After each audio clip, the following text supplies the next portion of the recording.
ఉంది. పని పట్ట ఏం లేదు. ఏం అడిగాను నేను నిన్న? వీడియో ఎలా ఉంది, ఇవాళ చేసిన కనకర్యం అంతే, ఏం చేయలేదు అన్నాను. నువ్వేమన్నావు? ఎందుకు పోగలరు, అన్నీ బాగానే ఉండేవి కదా, వీడియో చేసావు కదా, పాటలు పాడారు కదా, అంతా బాగానే ఉందన్న. పాటలు నేను పాడలేదు కాబట్టి బాగుంది, వీడియోలో ఓన్లీ యాక్టింగే కదా నేను చేశాను, పాటలు బాగుందంటావు ఏంటి అని అడిగాను.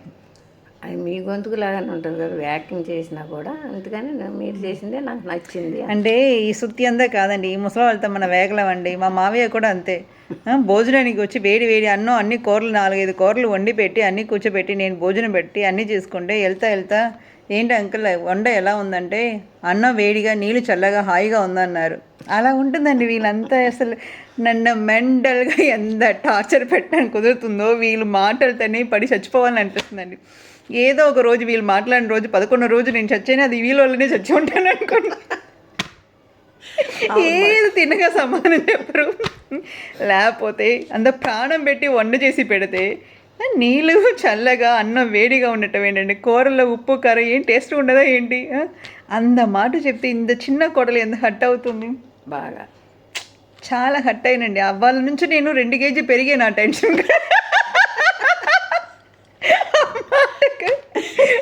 తట్టుకోలేక 2 కేజీ పెరిగాను. నేను బరువు పెరగటానికి మా మావ కారణం అండి. 2 కేజీ పెరగటానికి మా మావ కారణం. మళ్ళీ తగ్గటానికి ఎన్ని రోజులు జిమ్ చేయాలి అర్థం కావట్లేదు. నా హార్మోన్ లెవెల్ని అట్లా పీకులు వెళ్ళి టపీమని పెంచి వదిలిపెడతారు. మాయగాలండి, మాయగాలి. ఈ మనుషులే మాయగాలరా బాబు, వల్ల కాదండి.